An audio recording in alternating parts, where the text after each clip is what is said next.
আসসালামু আলাইকুম ওয়া রাহমাতুল্লাহি ওয়া বারাকাতুহু। আজকে একটা বিষয় নিয়ে আমি ভিডিওতে আসছি। জরুরি বিষয়। আপনারা যদি পারেন শেয়ার করবেন। বিষয়টা হচ্ছে বাংলাদেশে রোড অ্যাক্সিডেন্ট হওয়ার সর্বোচ্চ কারণ কি? তার কারণ হচ্ছে ড্রাইভারদের প্রপারলি কোনো ট্রেনিং নেই। আমি আমার ড্রাইভিং লাইসেন্স আমি নিয়েছি 2004 সালে। 2004 সালে আমি ড্রাইভিং লাইসেন্স নিয়েছি, হেভি লাইসেন্স। বিআরটিসি থেকে ট্রেনিং দিয়ে, বিআরটিএ থেকে উইদাউট ঘুষ, কোনো ধরনের কোনো টাকা দেওয়া ছাড়াই আমি ট্রেনিংয়ের মাধ্যমে ড্রাইভিং লাইসেন্সটি পেয়েছি। এই যে আমার ড্রাইভিং লাইসেন্স 2004 সালে আমি হেভি ড্রাইভিং লাইসেন্স গ্রহণ করেছি বিআরটিএ থেকে। সেকেন্ড, আমি ওমানে চলে যাই 2008 সালে। তো 2008 সালে আমি ওমান থেকে এই জিসিসি ড্রাইভিং লাইসেন্সটা নিয়েছি। এটা হচ্ছে যে মিডল ইস্টের সব রাষ্ট্রে চালানো যাবে এই লাইসেন্স দিয়ে। মিডল ইস্টে আরব দেশের প্রত্যেকটা রাষ্ট্রে এই লাইসেন্স অ্যালাউ হয়। এখানে একটা লোগো আছে, দেখেন, এটা হচ্ছে যে জিসিসি অ্যালাউ লোগো। তো এটা জিসিসি অ্যাপ্রুভেড, এই একটা লাইসেন্স। এখন বাংলাদেশে এসে আমি আবার রিনিউ করেছি, 2009 সালে একবার রিনিউ করেছি হেভি লাইসেন্স। এখন আসে আবার আমি রিনিউ করলাম। হেভি থেকে আমি প্রাইভেটে চলে আসছি এবং নন প্রফেশন থেকে নন প্রফেশনে এসে প্রাইভেট করেছি 10 বছরের জন্য, যেহেতু আমি নিজের গাড়ি এখন নিজে ড্রাইভ করি।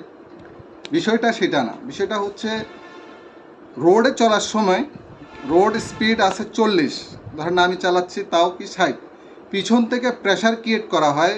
বাস, মাইক্রোবাস, বিভিন্ন গাড়ি আপনাকে স্পিড চালানোর জন্য পিছন থেকে আপনাকে কী করা হয়, প্রেশার ক্রিয়েট হয়, লাইটিং মারা হয়।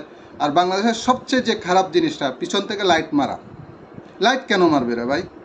আপনার রোডের স্পিড অনুযায়ী যদি আপনি চলেন, কখনোই অ্যাক্সিডেন্ট হওয়ার কোনো সম্ভাবনা নেই। আমাদের দেশে যত অ্যাক্সিডেন্ট হয় সব ওভার স্পিডের জন্য, অন্য কোনো কারণে। বিশেষ করে হাইওয়েতে ওভার স্পিড। হাইওয়েতে আমি দুইটা জিনিস খুব ভালোভাবে লক্ষ্য করেছি কী কারণে অ্যাক্সিডেন্টগুলো হয়। এক হচ্ছে যে বিশেষ করে আমাদের বাসগুলা খুবই ওভারটেকিং করে, ওভারটেকিং করে এবং ওরা খুব একটা বাসকে বা একটা গাড়িকে ওভারটেক করার জন্য ওরা পাগল হয়ে যায়। সামনে গাড়ি আছে, তবু পিছন থেকে ছোট গাড়িকে কি করা হয়, প্রেশার ক্রিয়েট করা হয়, হর্ন দেওয়া হয়, লাইট মারা হয়। হ্যাঁ, ওকে প্রেশার দেওয়া হয় স্পিডে যাওয়ার জন্য, কিন্তু আপনার স্পিড হচ্ছে দেখা যাচ্ছে 40 বা 60 বা 80। এখন আপনার ওই স্পিড চালালেও সে পিছন থেকে আপনাকে কি করতেছে, চাপ দিচ্ছে, আপনি যেন সরে যান, যেভাবে হোক আপনাকে সরাই, সে যাবে গা। এক হচ্ছে যে কি বাসগুলা, সেকেন্ড হচ্ছে যে মাইক্রোবাসগুলা, মানে হাইসগুলা, এরাও খুব রাস্তার মধ্যে তাফালিং করে।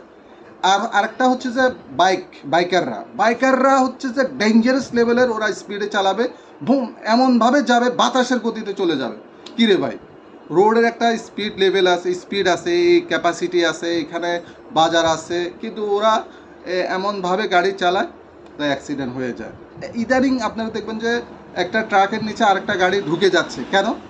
আপনার গাড়ি আপনার নিয়ন্ত্রণে নেই, আপনি নিয়ন্ত্রণের বাইরে গাড়ি চালাচ্ছেন আপনি।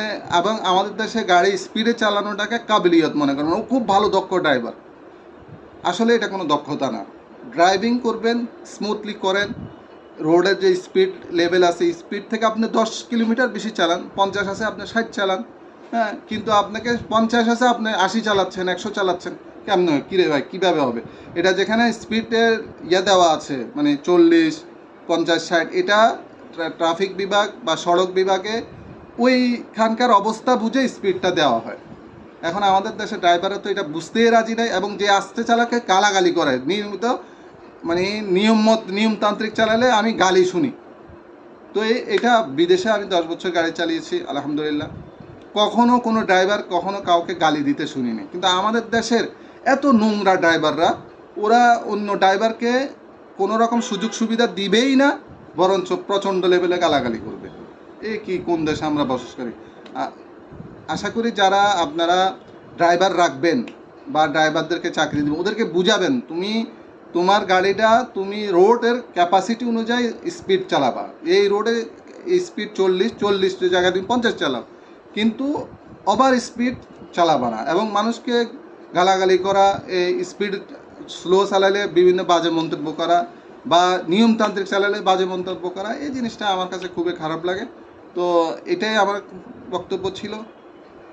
এখন বাংলাদেশের মানুষকে পরিবর্তন করা কোনোভাবেই সম্ভব না। এটা এমন একটা দেশ, এখানে যে যেমনে পারে সেমনে চলে, কারো কোনো কিছুই নাই, কেউ কিছুই মানে যে যেমনে পারে সেমনে চলতেছে, কারো কোনো জবাবদিহিতা নাই, কিছুই নাই। আমি ড্যাম কেয়ার ভাব আর কি, কী করার। আসসালামু আলাইকুম।